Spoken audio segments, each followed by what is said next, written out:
Hey, what's up, everybody? Garrett Rumley here with Duty to Train. I'm going to start creating content, and this is like really my first video of this type of thing. Me just like talking to the camera and putting information out there. I'm gonna do a lot of like training videos as well, but once I get my company up and running, I kind of want to have like a lot of experience with this.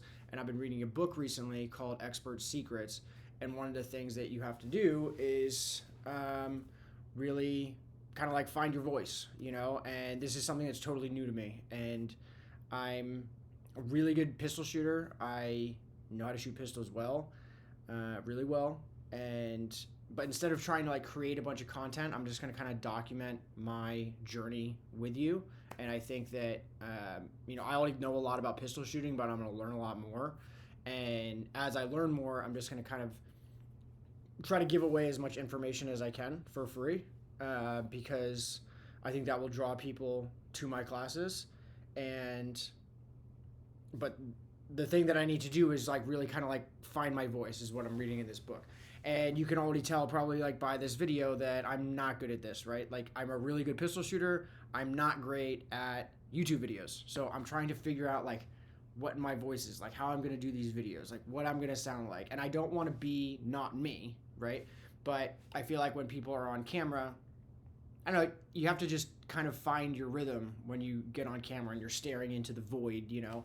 Hopefully down the road, this video will have, tons and tons of views when people want to go back and look on like my first video. But as of right now, nobody's watching me.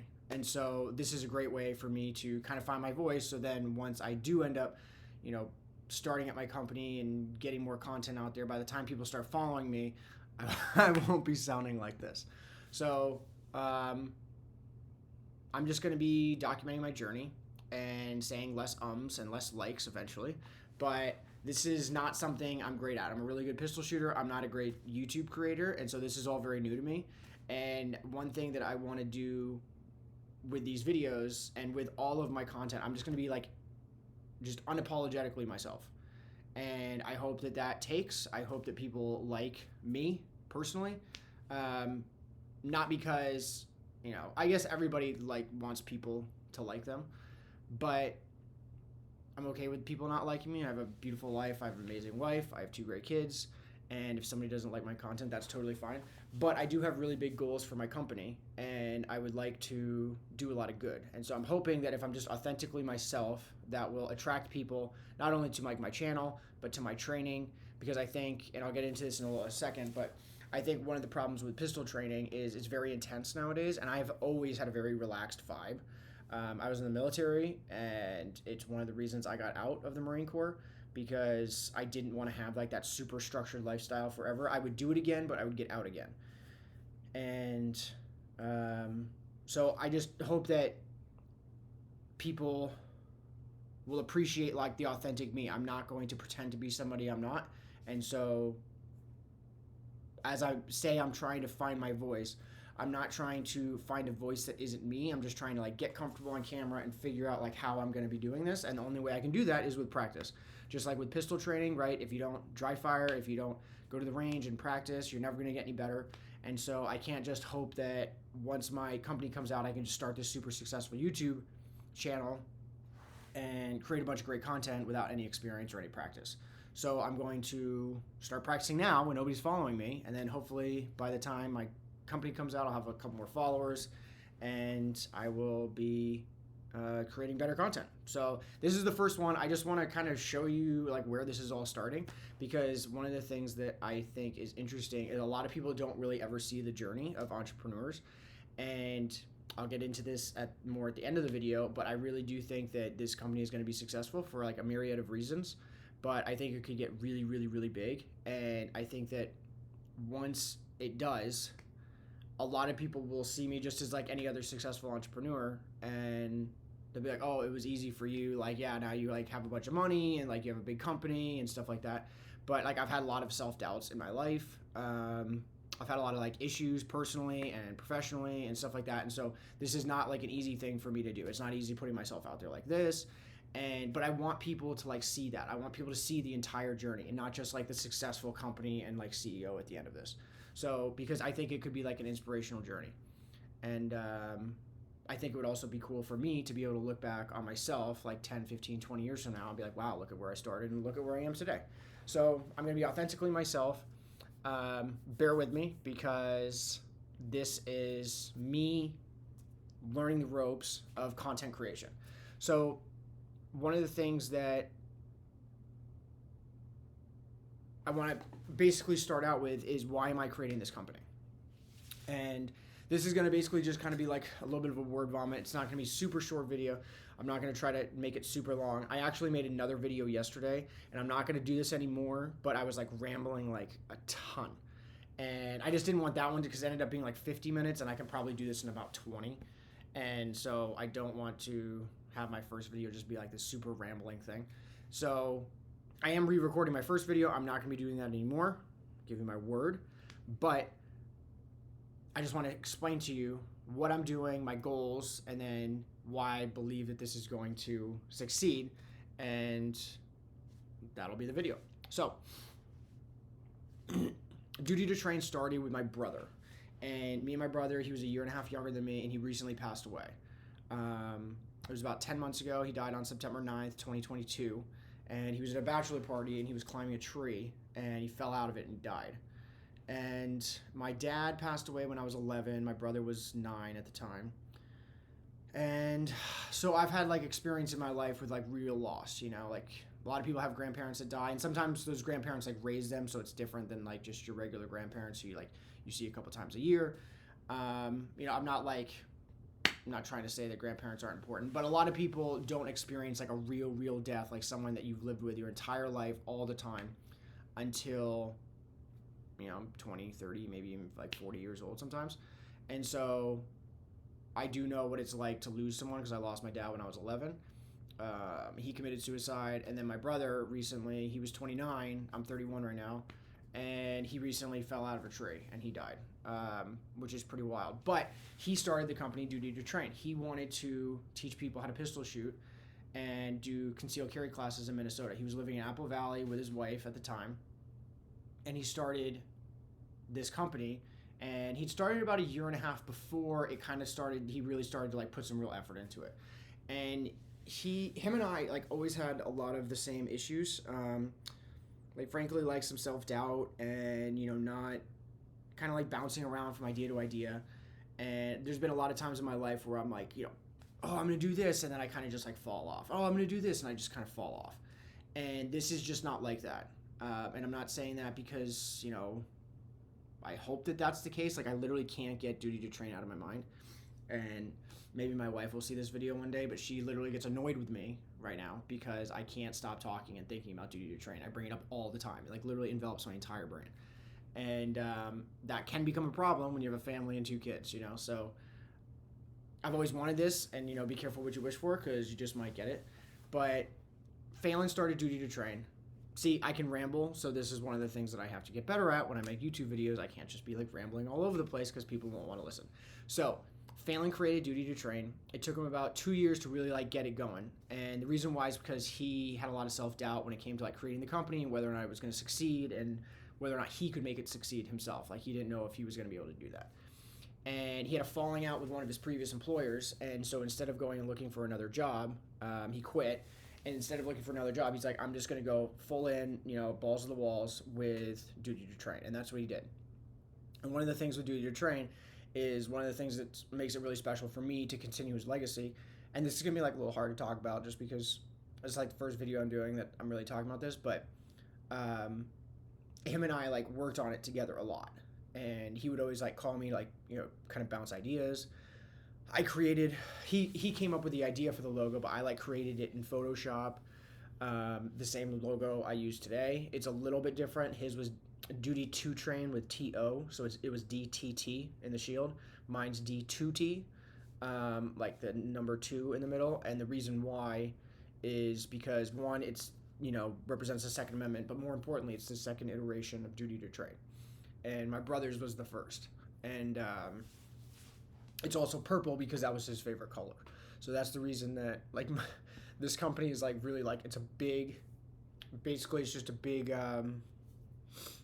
tribute to my brother. in many, many ways. Like Live Free comes from my brother, which he got the idea from his wife, but he used it as kind of his like calling card for his business. It was kind of his motto, live free, like train with a pistol, you can defend yourself, and then you don't have to be afraid of anything, and you can live free. And 6 months before he passed away, he really threw himself into this company, and it really started to take off. It wasn't making hundreds of thousands of dollars all of a sudden, but he was on the trajectory where he would like really, I think he could have made it into something really special. And then he passed away right as he was kind of getting the ball rolling, and it was like pretty sad. But 2 weeks before he died, he asked me, we were talking on the phone, he said, hey, have you ever thought about doing Duty to Train out in Maryland? Because I live out in Maryland, he lived in Minnesota. And I said, yeah, but I don't want to kind of step on your toes with it. And this is very Phelan for anyone who knew him. He was like, dude, you're not going to be stepping on my toes. Like, don't even worry about it. And so we were supposed to talk about me doing Duty to Train before he passed away. But then something came up. We didn't get to it. And then he ended up dying like 3 days later. And so he died on a Saturday morning. Friday morning. Yeah, I think Friday morning. And we were supposed to talk like that previous Tuesday or Wednesday, but then we just never got around to it, and then he died like later that week. So after he died, I was like, oh, I'm definitely doing Duty to Train. Like, I'm going to take my brother's idea and mission and goals, and I'm going to blow it up. And my goal was to blow it up into something massive. Like, my goal right now, and I think I've found out a way to do this, is I want to take his vision and just turn it into something that he could not have imagined in his wildest dreams. Like, that's my dream. And for me, that's the best way that I know how to honor my brother. And after he died, I took his business model. He basically was going door to door selling gun training, and that's how he was getting most of his business. And I tried doing that in Maryland, but I live in a super blue area, and it's not gun friendly at all. And I tried for a couple months, and I was kind of like him in the beginning, but I didn't sell any training. Like, even when he wasn't going super hard with it, he was still selling training. Like, I didn't sell anything. I didn't sell any concealed carry classes. I didn't sell any private training, nothing. Zip. And I was like getting super bummed out about it, and it was really hard, but in a way it was like a blessing in disguise, because it basically forced me to come up with a different business model, and I'll talk about that in future videos. But that new business model is super scalable. Like, the problem with in-person training is you can't train 2 million people by yourself. But I think I've found out a way to train millions of people. It's going to take a lot more employees and stuff like that once it gets to that size. But I think I've found out a way to train millions of people, and that is my goal, is to train millions and millions of Americans, taking Phelan's ideas, using some of my own ideas, but then turning it into this like power and mission for good. So that's how Duty to Train started. That's my take on it. I'm going to be doing something different than Phelan. I'm not going to be doing concealed carry classes. My goal down the road is to take my classes and make them like government approved, make them, requirements for certain states. I don't like the fact that states have requirements in order to own guns, but the fact that they do have requirements, you might as well have a training system set up that's actually useful for people, rather than having, in Maryland, in order to get your concealed carry class, you have to do 16 hours in a classroom. Or you have to like shoot a course of fire, and you have to have a live fire portion, and it has to be 16 hours total. And so what happens is it ends up being about 30 minutes of shooting, maybe an hour of shooting, and 15 minutes of class time, which is like the exact opposite of what you should be doing. You should basically get 1 hour of class time and then 15 hours of training. And so even though I don't agree with like the requirements states have in order to like shoot guns and stuff like that, if we're going to have those, you might as well have training that's actually useful to people rather than just death by PowerPoint. And so my goal down the road is to use my classes to allow people to like get their training, but in a useful and worthwhile way. Rather than just doing death by PowerPoint, they can like learn a lot about pistol shooting. So that's how Duty to Train started. That's kind of my goal. And one of the problems with pistol shooting right now, and this is kind of going into like my own personal mission with the company, rather than just like my mission to take Phelan's idea, like this wasn't really his goal. His goal is to teach people how to be like really good pistol shooters, and mine is as well. But the analogy I like to use is bike riding, right? If you want to be a world class bike rider, like Lance Armstrong was, you have to. And I know he doped, but everybody was doping back then, so I think he was just like the best out of all the dopers. But everybody doped, so whatever. Anyway, if you want to be a really good bike rider, like a world class bike rider, then you can't just like go outside and then like ride your bike and then hop on the Tour de France. What you have to do is like dedicate your entire life to biking. But the vast majority of people don't want to do that, but they still like biking, right? So do they have to go to like all these like super advanced classes and take like go into a wind tunnel and figure out exactly like the most aerodynamic way to ride a bike? No, right? They just go outside and they ride bikes, and they get probably 90% of the benefits of riding a bike just by going outside and riding a bike. And they probably got taught by like their parents. My point is that riding a bike is super easy. If you want to become a world-class bike rider, it's very, very difficult. And it's the same thing with pistol shooting. It's a little bit harder to shoot a pistol than it is to ride a bike, but not by much. It's actually very, very easy to shoot a pistol. And this is the thing that I want to flip on its head. I want to take the idea that pistol training, learning how to shoot a pistol, is time intensive and very expensive, and I'm going to flip that on its head. It is not hard, and it's also that it's hard. It's time intensive, it's expensive, and it's hard. And I'm going to make it very simple and not time intensive. It's going to be like very easy and on your own time. It's going to be inexpensive. I'm going to sell my courses for $150, and for the first few months, just to kind of push it out there, I'm going to sell it for $99.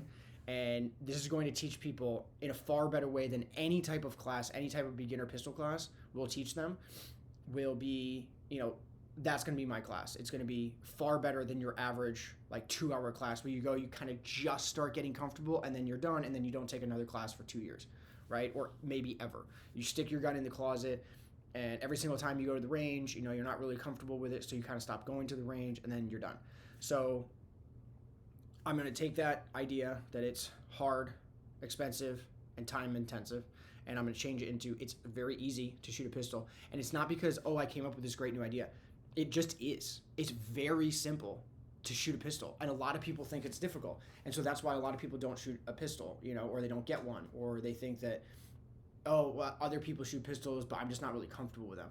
And the reason why a lot of people aren't comfortable shooting pistols is because the only time they ever shoot a pistol is when they're at the firing range, right? They never dry fire, and that's a huge part of my course is dry firing. And the reason why is because I like to use another analogy. Imagine if you're at a basketball camp and you don't know anything about shooting a basketball, right? You know nothing about the game, but you saw it on TV and you're like, I really want to learn how to play basketball. And so you show up to basketball camp and the coach comes up to you and says like, Bobby or Jenny or whatever your name is, say, hey, let's practice free throws first. And so you get up to the free throw line, right? And just like a normal pistol class, right, there's a bunch of people there, like all around you. And you go to shoot your first free throw, and the coach comes up to you, and right as you're throwing it, he takes a blowhorn and blows it in your ear. And you're like, dude, what are you doing? And he's like, you got to be able to focus with distractions. You got to be able to shoot a basketball even with distractions. And you're like, yeah, but I don't even know the fundamentals of basketball. Like, can we take those distractions and bring them in later? And he says, nope, you got to learn them right from the get-go. You have to learn how to shoot a basketball even with those distractions right from the start. Like, would you ever enjoy learning how to play basketball? No, it would be terrible. It would suck. It would be awful. And that's the same thing as pistol shooting, right? A lot of people purchase a pistol, and the only time they ever hold that gun in their hand and practice with it is when they're at the range, and it's loud and it's intense and it's firing in your hand, and there's kind of like a mini controlled explosion in your hand, and that just does not feel good for people. And so a big part of my course is going to be dry firing. And I'm not going to say this in the course. I don't want to demean the course, but a lot of people do not do dry fire because they find it to be boring. But if you know how to do it properly, you can really push yourself, and it can be fun.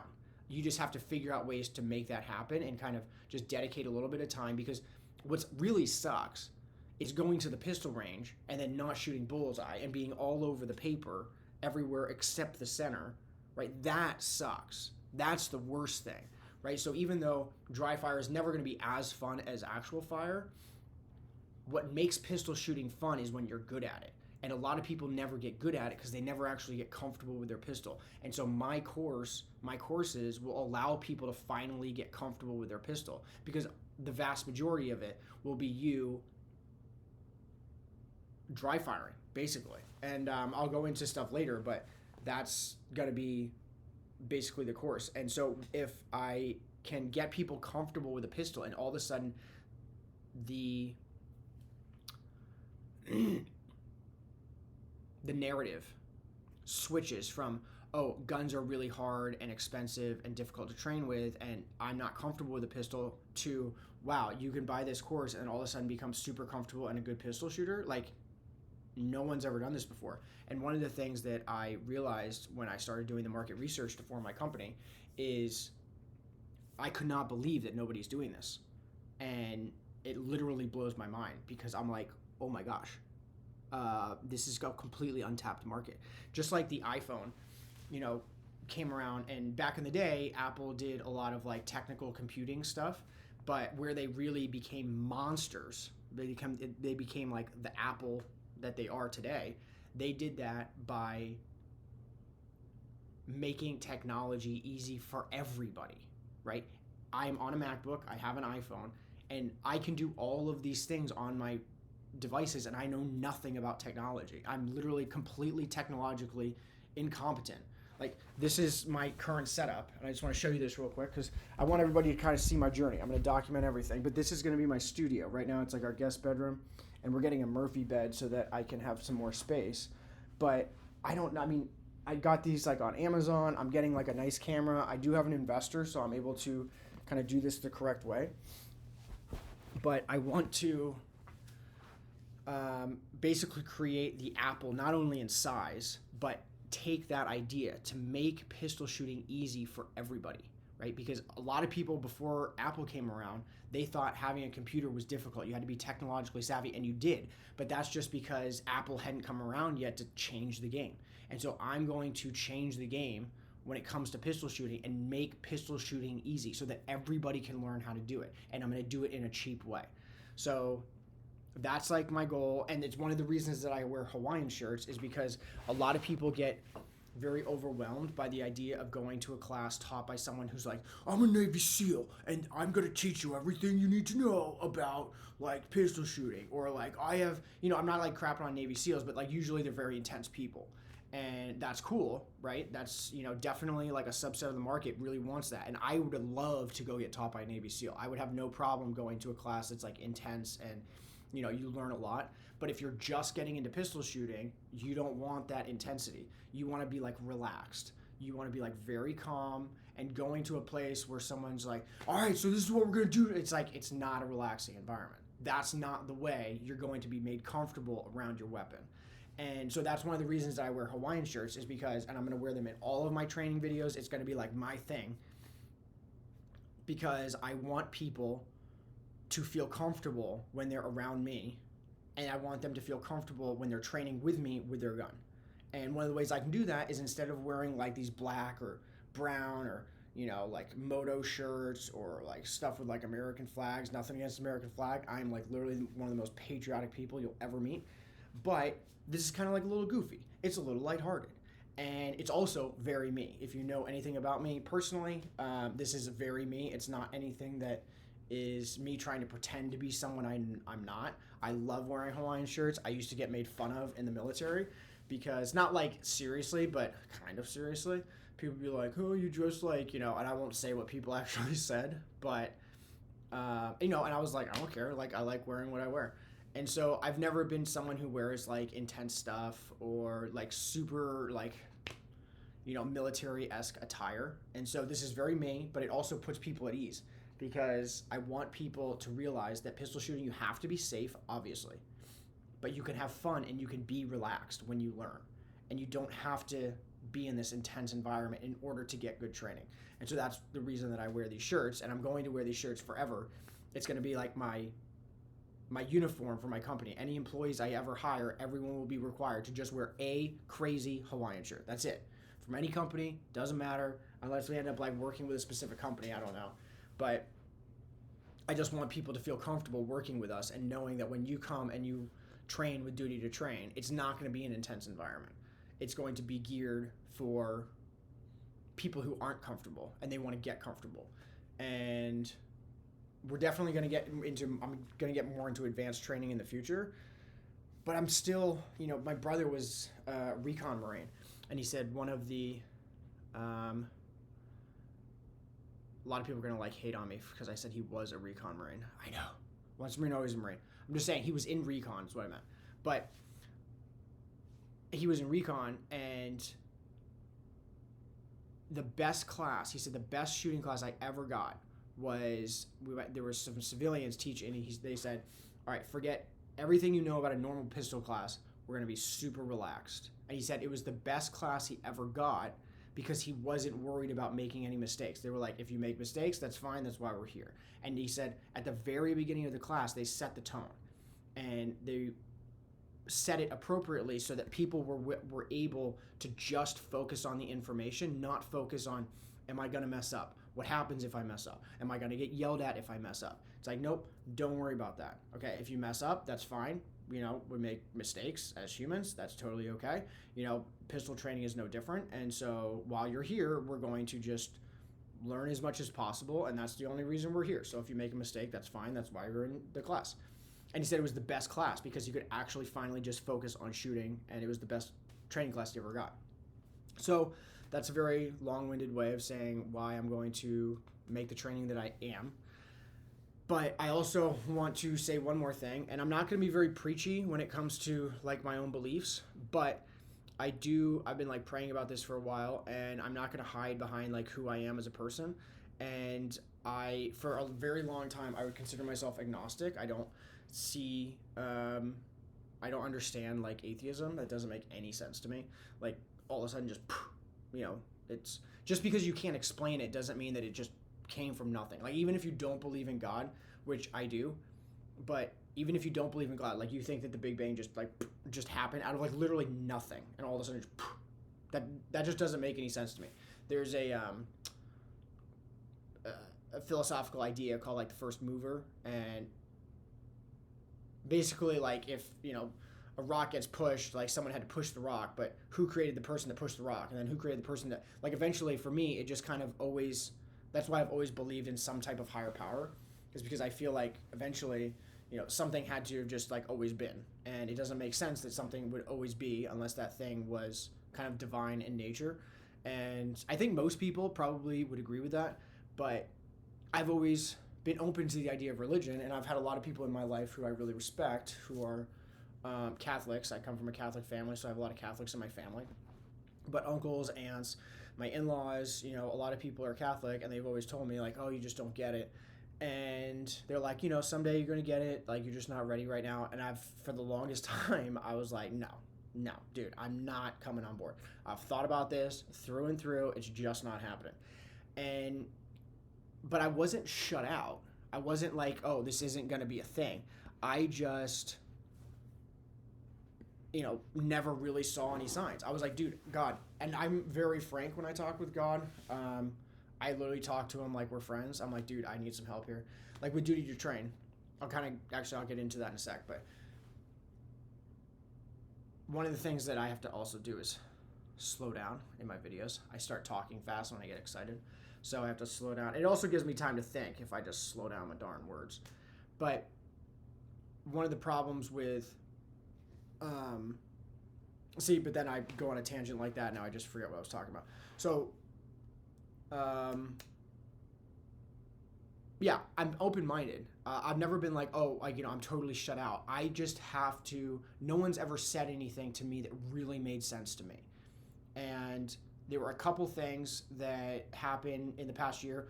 One was my brother dying, and for a long time I always thought that people only became religious after somebody died because they couldn't bear the thought of like losing them forever. They have to start believing in something because otherwise, they have to accept the fact that they're gone forever. And after my dad died when I was 11, for about 20 years, I never thought I would see my dad again. And that was fine with me because like life is beautiful. And my brother and I talked about this a lot, and he wasn't religious either, and up until I don't know, about a year before he passed away. But we would always talk about, like, that's what makes life beautiful, is it doesn't last forever. And that's actually the beauty of it, is you don't get like an eternity with people. You have to spend every single day living like it's your last, because it might be at some point, and then you don't get that anymore. And it's one of the reasons that my brother and I gave each other like really big hugs. One, because we loved each other, but we were very open in our talks about death because my dad died when I was younger. And we were just, I feel like we always just had like this kind of understanding with each other that what happened could happen. You know, what happened with my brother could happen, and it did. And, you know, we knew that it wasn't likely, but we always knew it was a possibility. And now that's my reality. And we always knew that that was possible. And so we always gave each other really big hugs. But I'm not the type of person who believes in something just to like make my life easier. You know, I always said, like, to people who would talk to me about religion, like, dude, I want to believe what you believe. Like, it would be way better for me to think that like I'm going to see my dad again someday. Like, that would be really nice for me. I just don't believe it. And for, you know, when my brother, so I would talk to God, and, you know, even, and I wouldn't really talk like extensively, but I would just say to him, I'm like, dude, if you want me on your side, like, I'm down to be on your side, but you need to tell me in a way that makes sense to me, because that's the way I've always been. And people can tell me things and they can explain things to me, and maybe they're totally right, but if it doesn't make sense to me, it just doesn't click. I know that sounds weird, but you have to say things to me in a certain way for them to make sense. And one of my issues with religion and the Catholic Church is I just see bad things happening with the Catholic Church, especially in recent years. And my father-in-law, just like 4 months ago or so, we were having like a religious conversation, him and his, at their house, with my mother-in-law, my father-in-law, my wife, and me. And we were having this long conversation, and at like the very end, you know, I just like kept pushing back, and he was like, okay, you love America, right? And I was like, yes. And he's like, would you ever leave? And I said, absolutely not. And that is God's honest truth. I don't care how bad America gets. I find it, and I believe it to be the last bastion of true freedom in the world, like, because of our Constitution, our Bill of Rights, First and Second Amendment, which are under attack right now. And that's why we have to fight for them. But I will never, ever, ever leave America. Not under any circumstances. Because if we leave America, then it falls. Right? And if we go elsewhere, I don't think that any place else can be like that shining example on a hill that, I forget which president said that, but he asked me, like, would you ever leave America? And I said, absolutely not. And I'm not going to get like big into politics, but I'm on the right. And I would consider myself much more like libertarian, like a conservative libertarian. But like what you do in your own life is totally fine by me. But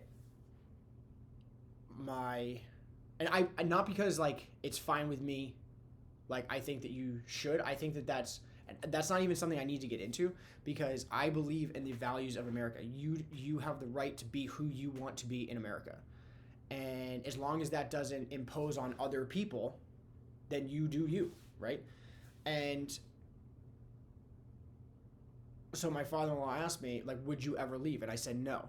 And he said, even when people you disagree with like are in power, you see all this terrible corruption in the U.S. government and stuff like that, wouldn't leave? And I was like, no, definitely not. And I could tell where he was going with that. And he's like, okay, so just because there's bad leaders in the church, he's like, it's still home. Like, there's no other place you actually can go. So even if there is corruption in the church, you still don't leave, because there's no other place to go. And that, for me, like, that was the click. That made sense. And I couldn't argue out of it. And he literally went, mic drop, and he just got up and walked away. Because he looked at my face, and he knew that he was like, gotcha. And he did.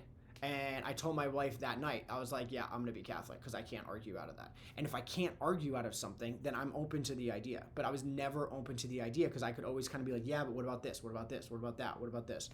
And a lot of people had made that point to me, like, oh, corruption isn't the church, it's like, but that didn't click in that way. Like, it just didn't make sense to me. But then once he compared it to like my love of country, then finally I was like, click, everything kind of just meshed into place. And I was like, okay. And I honestly stayed up for like 3 hours that night just thinking about it, like, okay, can I like wiggle my way out of this argument? And I couldn't do it. And then the other thing that really brought me to the church was we have two kids, and I find the Catholic Church to be very boring to attend sometimes. And my wife, she's always been Catholic. I've kind of like pulled her away from the church for a long time, and we haven't gone very much, if at all, for the past like 4 or 5 years. But we have kids, and the funny thing about having kids is like you really start to think about like, okay, what type of like morals and stuff like that you want to instill in your children. And one of the things about Catholicism is that I just lost my train of thought. Sorry. Oh, one of the things about Catholicism is that it's boring, and so like you go to like these other churches and they're a lot more fun for children. And so I wanted my children to like going to mass, because I didn't like going to mass when I was younger. But if you go to these other masses and the music's better and like kids can kind of play, then maybe they'll grow up like liking church more, and so they'll stay with it rather than fall away like I did. And she showed me this video, and again, this is where it makes sense. Like a lot of times people would be like, okay, yeah, but it's still good, even though it's boring, like it's still good, and didn't click, right? It's like, it's still like this. Like I need it to be like this, and it still would remain like that. And so she showed me this video of this priest talking one time. He's like, it's literally called practicing your faith, right? He's like, when you go to like any practice for anything, like practicing the piano, practicing to play sports, practicing swimming, practicing everything, he's like, it's not always going to be fun every single time, right? And just like pistol shooting, right? Practicing pistol shooting, sometimes dry fire can be a little bit boring, right? And that's why some people kind of steer away from it, because they're like, I don't really want to do that. I can kind of get away with it. But then your shooting starts to decrease over time, and you don't see it right away, but it just starts to like fade away, and your skills start to fade. And actually, the more you live fire without dry fire training, the worse and worse and worse you'll get, because you'll actually start to instill poor fundamentals. The dry fire is what brings you back center. And I watched that like priest talk about that, and that's like kind of how it clicked to me. Things have to make sense to me, and once they make sense to me, like I'm open to it, but they have to make sense to me, because if they don't make sense to me, like I'm not the type of person who just believes anything just because like someone I respect says so. Like you have to prove to me why it makes sense. If it doesn't make sense, then I'm not going to believe you. And so anyway, that's like a very long way of saying why I'm Catholic again, because I have, in my opinion, I have good reasons for being so. And some people might disagree with that. That's totally fine. And I'm not going to be very preachy about my religion, because I don't like that, but I'm also not going to hide behind the fact that I'm Catholic. And I have been praying about this a lot, and I usually don't pray. Well, not in the past anyway, but I have been recently. And I've wanted to see like, okay, should I bring up religion? Should I not? Because I think it will turn some people away. But I believe, one of the reasons that I believe so strongly that Duty to Train is going to work out, like things just keep kind of clicking. Every time I have like an issue with Duty to Train, because I still haven't like put it out there yet, but I'm in the building phase right now. I'm picking out like marketing companies and ways to, do all these different things like websites and all this stuff. Like how should I spend the money that I got from my investor, which is like a good sum of money, but it's not, infinite. And so I have to figure out the best way to use it to make this like most successful company I can. And things just kind of keep clicking. And I keep telling God, I'm like, dude, I need a 2x4. And that's what I've always said to him. I'm like, dude, I need 2x4s. And one of the 2x4s I got in order to become Catholic was, this is getting a little bit longer than I thought, but whatever. One of the 2x4s I got was my brother became religious before he died. He didn't become Catholic, but he became religious before he died, and I always respected his opinion. I lost a lot of arguments to him because he was very well thought out, and he wasn't always right about things, but he had a very good reason for doing things. And just like if you ever go to like court, the prosecutor and the defense attorney will both have very good arguments, and if you're not good at arguing, you could lose against one side or the other if you took the opposing argument's side. Like, so say the prosecutor is technically wrong, like say the case comes down and then they vote on the side of the defendant and find the defendant not guilty, right? But if you had been arguing that case and you're not good at arguing, the prosecutor would have won just because you're not good at making the argument, right? So my brother was really good at making arguments. And so even though he wasn't right all the time, because nobody ever is, it was very hard for me to kind of like explain myself out of things for him. And so I really respected his opinion. And like a month before he died, we were up in at my parents' cabin, and we were in a sauna talking about, you know, I don't know, whatever. And he brought up the fact that he like had started going to church again, and I hadn't really thought of it and realized it at the time. But I was like, oh, that's interesting, and because we'd always kind of railed against religion together. We're like, this is so dumb, this is so stupid. You know, I can't believe people like actually do this and like go to this stuff. And that was actually my first sign. I'd always ask God for like, I was like, I need a 2x4, dude. I need a brick to the head because I am so stubborn.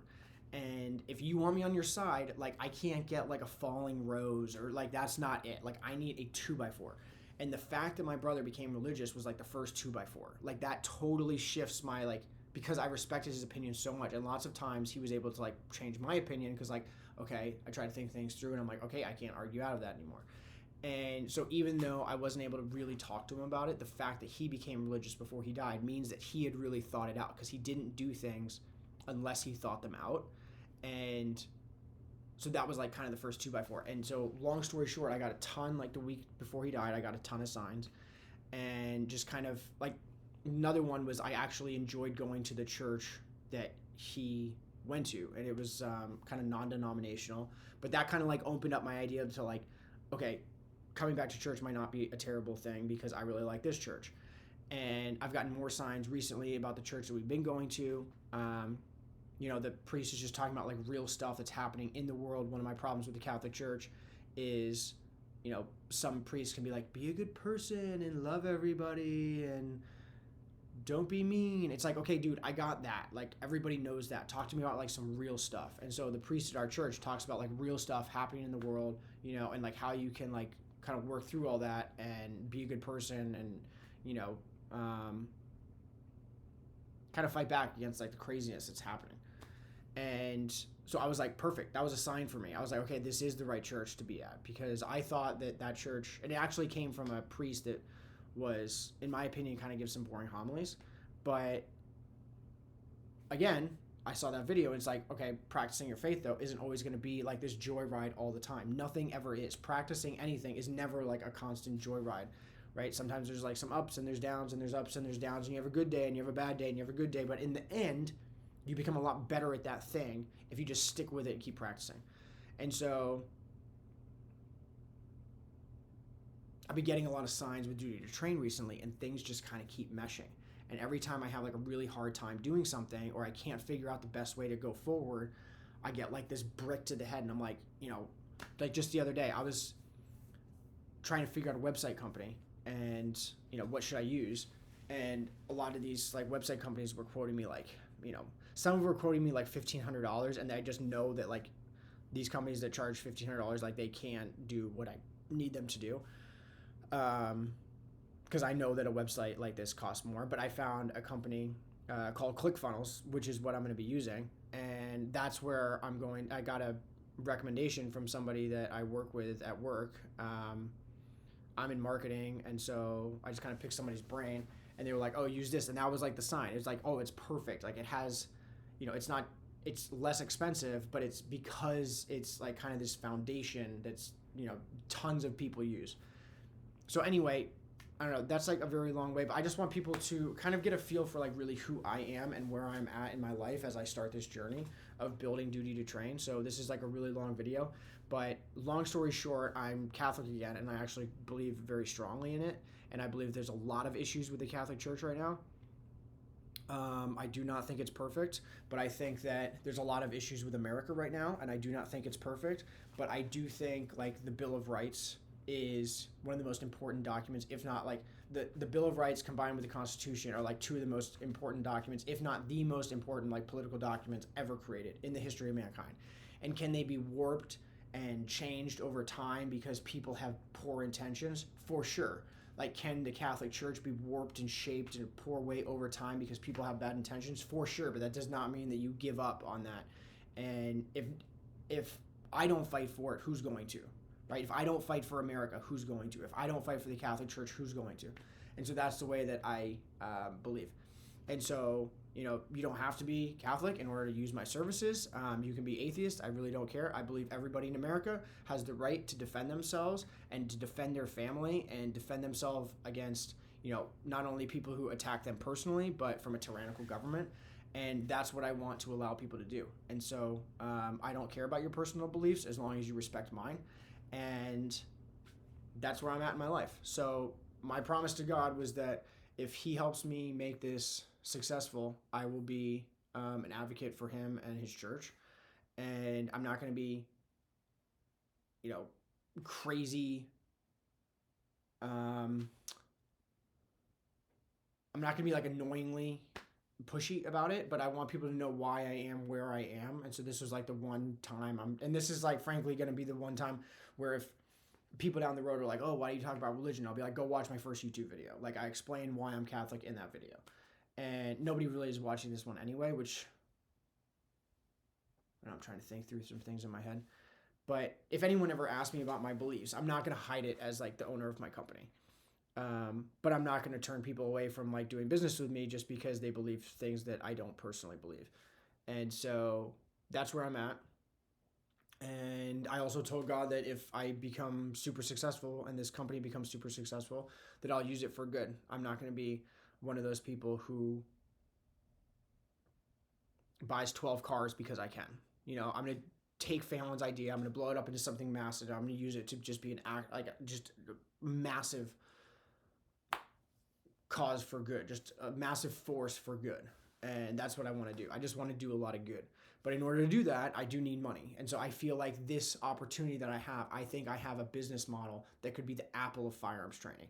And so in order to do good, I need to make money so that I can like affect change, because you can't affect change, or it's a lot harder to affect change without money. I don't have like maybe this YouTube channel will be it. Maybe this YouTube channel will be my way of affecting tons of change.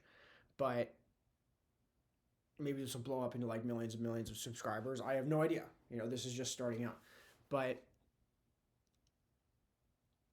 yeah, that's where I'm at. So in a nutshell, my name's Garrett Brumley. I'm starting Duty to Train. I have like some notes that I'm going down, so this is like super long. But just to reiterate, my name's Garrett Brumley. I'm a Marine Corps champion pistol shooter. I'm starting Duty to Train so that people can finally learn how to shoot a pistol, become comfortable with it, and do it in a affordable and time sensitive way, right? They don't have to go out and spend 4 hours away from their family. They can take my classes and it's a lot easier. And I'll go into the training later. But, my brother started Duty to Train. I took his idea after he died, and I'm going to run with it and try to blow it up into something that's far bigger than he ever could have imagined. Because for me personally, my number one reason for doing this company is to honor my brother. That's the number one. There's lots of reasons. I want to, support my family. I want to make my wife a stay-at-home mom. Right now she's the primary breadwinner. Like I have lots of like personal goals, but the number one reason that I started Duty to Train was to like honor my brother and to take his idea and then blow it up into something that's bigger than he ever could have imagined. And so that's my goal. I wear Hawaiian shirts to make people feel comfortable. I want to basically take all the ideas that people believe about pistols right now, flip them on their head. And I'm Catholic and I'm not going to apologize for it. So maybe I could have just said all that in the last 1 minute. But that's pretty much it. So this video ended up being 50 minutes again, but I think it was a little less rambling than the other video and a little bit more, at least concise. I was like I had like a outline, had my ideas that I wanted to talk about, but that's me. If anyone ever wants to know what I'm like and where I'm at, where I started this journey, this is me, which is pretty wild. So until next time, stay safe, live free, and I'll talk to you later. See ya.